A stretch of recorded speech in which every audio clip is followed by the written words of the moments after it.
Hey y'all, welcome back to Primitive Organic Garden. It's the middle of summer. There's not a whole lot of things growing right now. Pretty much the only crops that are really producing right now are peppers, okra, Malabar spinach, eggplant, and a few other things. I still got some beans coming on. Cowpeas are doing great. Harvesting a little bit of corn. But right now it's the middle of the summer. Today the temperature was 98, heat index 110. The only crops that really handle stuff like that are okra, peppers, eggplant.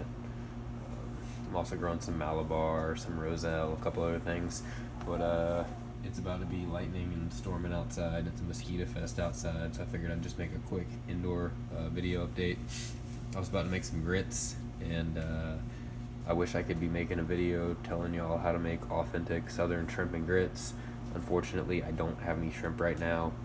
It's not shrimping season. I prefer to get shrimp locally. I'm not all about the frozen shrimp, and half the shrimp in the grocery store, all the affordable shrimp is like farm raised, and you know, if it says farm raised shrimp, that basically means it came from like a tank full of antibiotics and nonsense. So you don't want farm raised shrimp. If it's not shrimping season, just wait. Friends don't let friends buy imported shrimp or farm raised shrimp. Anyway, so as much as I wish this video could be about shrimp and grits, this video is not about shrimp and grits. This video is just about how to make grits. And you know, I'm gonna make grits. I don't need a video about making grits. You know, the directions on the thing of grits say, you know, add a bunch of water and put some grits in there and boil it. Well, yes, you can make grits with water and grits, and that's all fine and well and good, but grits is not a particularly interesting food. When I think of grits, I think of basically a vehicle delivery for butter. I like butter, and some days I'm like, I'm in the mood for butter for dinner, but I don't have any bread. You know, bread is the natural choice for butter, but if I don't have any bread and I don't feel like baking bread, but I still want butter, like what else could I put butter on? Oh, grits. So grits is basically, butter is the primary entree there, and the ground up corn, and the rest of it is just kind of the vehicle delivery source for the butter. But grits is a food of poverty. People don't generally eat grits for fun. There is this, you know, niche culinary movement in some high-end southern restaurants where they try to market grits, and particularly shrimp and grits, as some type of, you know, high-end food, and you know, they might add a little bit of decorative whatever to the shrimp and grits and add some peppers, or make it, you know, a little bit more appetizing so they can justify the $20-25 a plate they're charging for ground up corn and shrimp. But shrimp's the you know, important part of that dish. But like I said, it's not shrimping season. I don't have any shrimp, so I'm going to show you all how to make what I call crazy grits, or fiesta grits, or garden grits. Like I said, grits are kind of boring. They're also not particularly nutritious. It's just ground up corn, and it's often the corn that isn't quality enough to be sold as fresh market. Generally lower value corns that are ground into grits. But today we're going to be making grits, and we're going to garnish the grits with all kinds of stuff from the garden to make it more interesting. As much as I wish we had shrimp and bacon to be put in the grits, we have neither shrimp nor bacon. So we're going to put some other stuff in the grits from the garden. And all the stuff from the garden is free, doesn't cost us anything.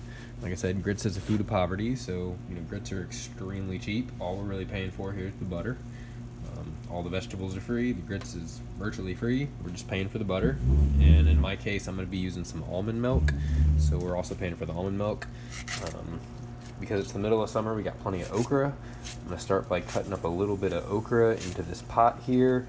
This pot has avocado oil in it. Avocado oil is a good choice here because we're going to braise off the okra and the other garden vegetables at a fairly high temperature. We don't want to use something like olive oil that has a low smoke point and could impart bitterness. Also, when lipids start to reach their smoke point, you get more free radicals and other types of oxidative compounds that aren't necessarily great for you. This is a shishito pepper here that we are cutting up and putting in here. It's harvested green. I prefer to leave shishito peppers on the plant until they turn red, but it's kind of early season for peppers still, so I don't have a lot of red peppers, so I had to harvest some shishitos green. I heard shishitos are really good for frying. Hopefully that should give our grits a little bit more of an interesting kind of flavor. We also have some burgundy okra. I've been cutting up green okra, but here's some burgundy okra here. That might give a little bit of nice color to the grits. Because we are using grits from the store, I feel like adding all of these vegetables is completely appropriate.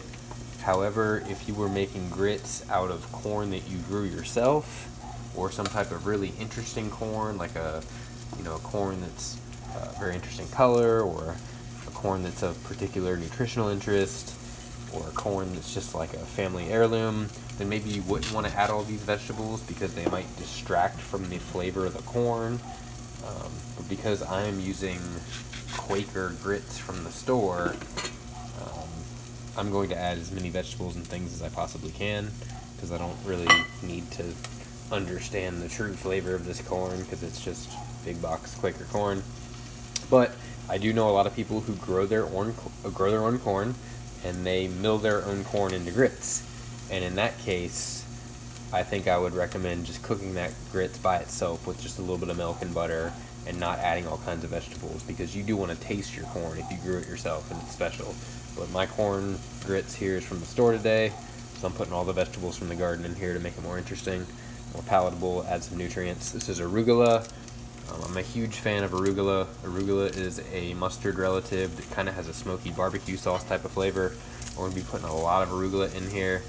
Like we said, we're braising off all of these vegetables in avocado oil because avocado oil has a really high smoke point.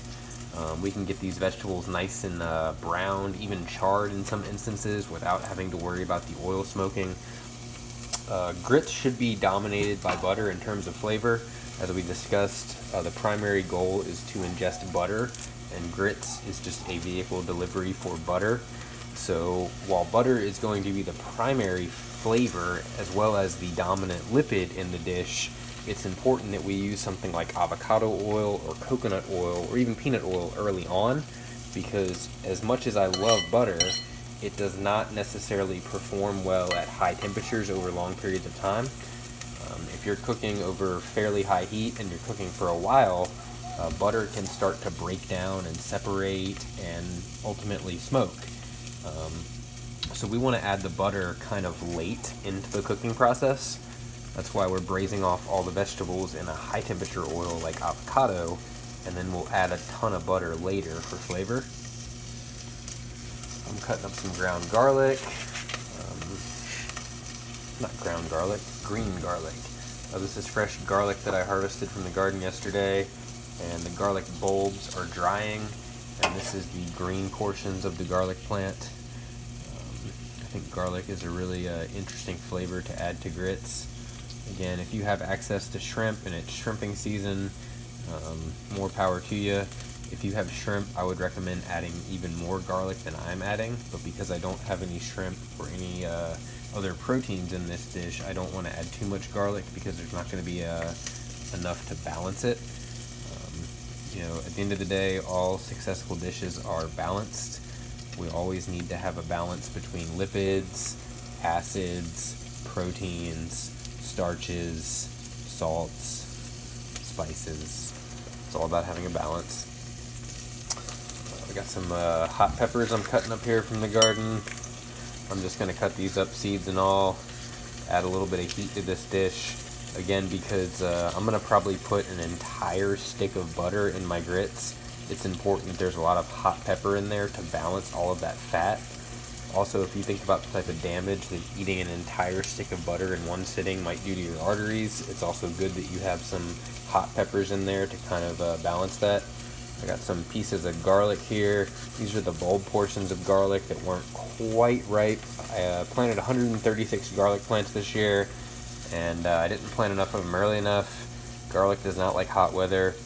I had a pretty good harvest and got, you know, at least 50 or 60 really good garlic bulbs that I could store, but I also had a lot of garlic plants that didn't really mature in time, and the heat started to kill the leaves before the root was fully formed, and this is an example of that. So this is a garlic plant here that, you know, didn't necessarily form a huge root full of cloves or a bulb full of cloves, but you can eat all portions of the garlic plant, including the root, the stems, and the leaves. I got some pineapple tomatillos here that I'm going to put in for a sugar source. Pineapple tomatillos are amazing. They kind of taste like candy to me. It reminds me of like a Granny Smith apple, but way juicier, way easier to eat. These pineapple tomatillos are going to add a lot of sugar, as well as a little bit of sourness and some great texture to this dish. I also have some regular tomatillos in addition to the pineapple tomatillos. But again, we're just braising off all of these fruits and vegetables in a high temperature oil that's not going to smoke, such as avocado, coconut, or peanut. I'm using avocado today. Once these vegetables are braised off, we're going to add our cheap store-bought grits, and we're going to add a little bit of almond milk. You could also use regular dairy milk. You could use, you know, if you want to be fancy, you could use goat milk. You can use oat milk. You can use any type of milk you want. Just don't use water. I generally recommend that people don't cook with water because it's kind of a waste. You know, you're not getting any vitamins or minerals or calories out of water. It doesn't really make sense. If a dish calls for water, cook it with broth or beer or milk instead. I regularly make rice with beer. I make rice with vegetable broth. I make rice with chicken broth. I just try to avoid cooking with water because you're not really getting anything out of it. I got some regular tomatillos here. Some of these are a little bit underripe. They're going to be very sour, but that's okay. The sourness will balance all of the butter that I'm putting in here. We're almost done cutting up all of these vegetables. There's a random little cherry tomato here that's going to make it in. I wouldn't generally recommend putting tomato in grits, but there are people who put ketchup on grits. And as much as that doesn't sound amazing to me, I'm not going to knock it. Because this random cherry tomato ended up in here, it's going in the grits. Here we got another tomatillo. But again, this is Fiesta grits, garden grits. Basically, it's just whatever vegetables you happen to have fresh. You throw those in a pot or pan, braise them off before you make the grits. It gives the grits a little bit of flavor, a little bit of attitude. Here's some asparagus. It's about to make it in the grits. It's not really asparagus season, but I got my asparagus heavily mulched and it's in the shade. And sometimes the asparagus tries to make asparagus shoots even when it's not in the season.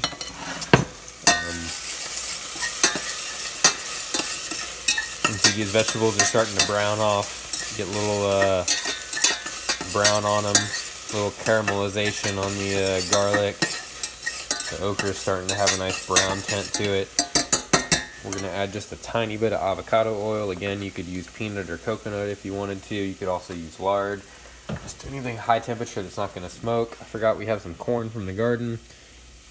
When I make grits, I don't like to just use grits. I also like to use a little bit of corn or cornmeal to kind of give it more interesting textures. This is corn straight out of the garden. This variety is called Stowell's Evergreen. It's an old heirloom corn. It's called evergreen because it's one of the few corns that happens to stay in the milk stage for a very long time. That's a very useful trait because if you're a novice to growing corn like I am and you're not quite sure when to pick it, growing an evergreen corn like Stowell's is a really good choice because it can sit on the plant for a very long time before the kernels start to get hard and dry. That gives you a much wider window of time to pick the corn.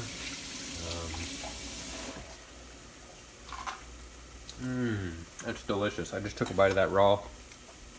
Stowell's is a white corn. Again, it's an old heirloom.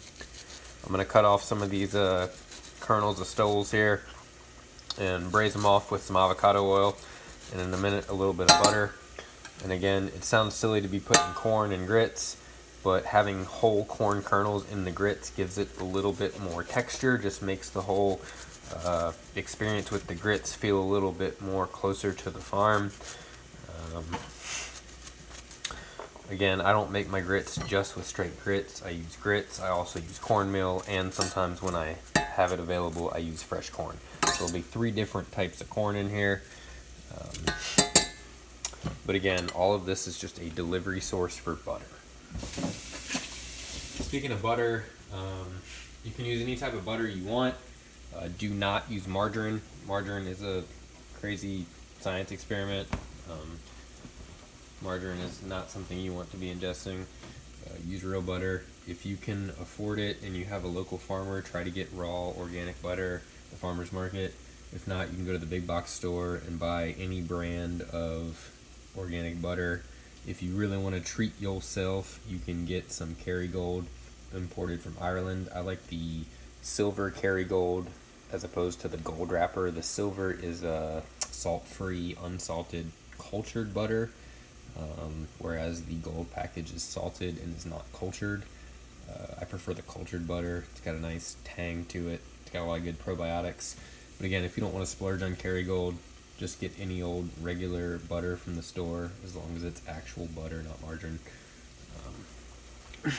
And I go hard for, a couple servings of grits. I usually put a whole stick of butter in there, but you don't have to do that. I'm going to wait till the vegetables are almost completely braised off, which is going to be about another minute or so here. I got the temperature on exactly medium. We've added maybe 2 to 3 tablespoons of avocado oil at this point. We might add just a tiny bit more avocado oil to finish off the braising of these vegetables. I'm trying to do this quickly because my phone is about to die in terms of battery. Notice I have not added any salt yet to any of this. We don't want to add salt too early because it sucks moisture out of the vegetables and can make things dry and a little chewy. We'll add salt at the very end after the grits are almost fully cooked. Grits is always 4-to-1. You don't need to read a recipe to cook grits. It's always 4-to-1. 1 part grits, 4 parts milk. In this case, I'm using almond milk. I just got the generic cheap brand almond milk from the store. I'm going to turn up the temperature slightly on these vegetables just because I'm impatient and I'm trying to get this video finished before the phone battery dies. But if you're doing this on your own, you can keep the temperature at a solid medium and be a little bit more patient, and your results will be a little bit better. I need probably another 30 seconds or so before these vegetables are completely braised off.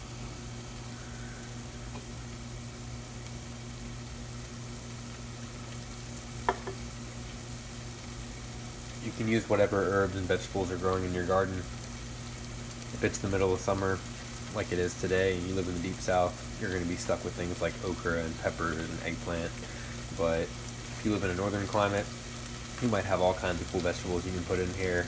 Or if it's in the middle of winter, you might be able to put all kinds of winter vegetables in here. You could cook grits with, carrots and cabbage and all kinds of things. You can put any types of vegetables you want in grits, and you can put pretty much any type of meat you want in grits. I've seen people cook grits with catfish. I've seen people make grits with steak. I've seen grits with pork. I've seen grits with bacon and shrimp, and I've seen grits with scallops. I've seen grits with oysters.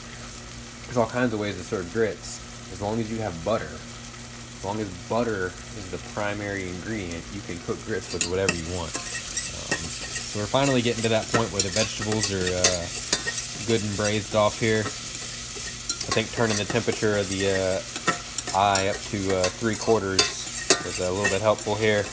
We don't want to overcook the vegetables, but at the same time, we do want them to get a little bit brown and caramelized before we add all of the milk and the grits.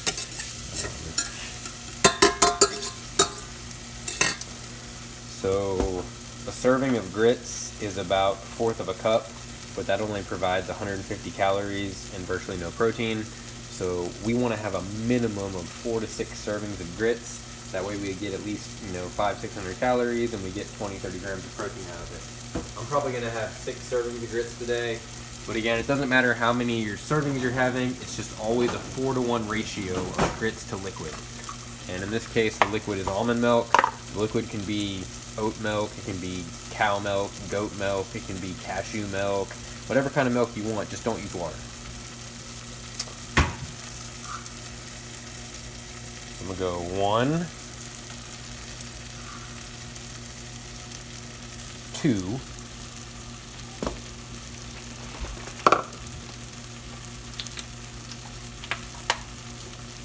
now we go 8.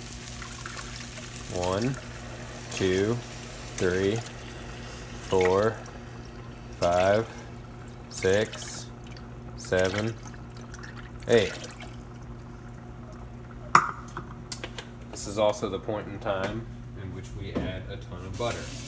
In my case, it's going to be probably an entire stick of butter because that's my preference as a degenerate. But if you're not a degenerate and you don't want to ingest an entire stick of butter with your dinner, you can use a little bit less. I'm going to put half of the stick of butter in now, and then I'm going to save the other half of the stick of butter for when the grits is on the plate, because it really looks beautiful if you cut up butter on top of fresh grits on a plate and you watch the butter melt over the grits. Very satisfying experience. Again, I'm using organic butter, and it's a locally sourced butter. You use whatever butter you want. If you want to treat yourself, use Kerrygold, but whatever butter you want is fine. And that's pretty much it. If my phone battery weren't gonna die, I would probably just keep the phone camera running, and you could watch as the grits cooks for 15 to 20 minutes. You basically want to wait until the water starts to boil, and at this point, not water, liquid. Now that I have all the liquid in there, I'm going to be comfortable turning this up to high. Once it's on high, this should start boiling in a few minutes. As soon as you see boiling, you need to stir rapidly and make sure it's not burning to the bottom of the pot. And once it's boiling, then you want to cut the heat down to a very low setting. You probably want to cut the heat down to about 3 to 4. You want to put a lid on it, and you want to wait 15 to 20 minutes. And if you can stir a couple of times during that process, that's great. If not, that's okay too. You'll just lose that bottom layer. But yeah, now that all the vegetables are braised off, everything's good to go. We wish we had shrimp and sausage to put in here, but we don't. So we put onions and hot peppers and bell peppers, and we put all kinds of good vegetables and okra in here, and some herbs and spices and oregano. And so it's going to be some really good Fiesta garden grits, and it's going to be a little bit more nutritious than standard grits. But we don't have any shrimp or sausage. At the end of the day, we're basically in this for the butter. And the grits is just a vehicle delivery source for the butter, and all the herbs and spices and stuff from the garden add a little bit of psychological comfort. It makes me feel better about ingesting an entire stick of butter in one sitting. So the herbs and spices, I get to say, oh, well, this is healthy. So anyway, thank you all for tuning in today. Hopefully in the future I'll be able to make a video about how to make traditional southern shrimp and grits with a little bit of sausage and red pepper.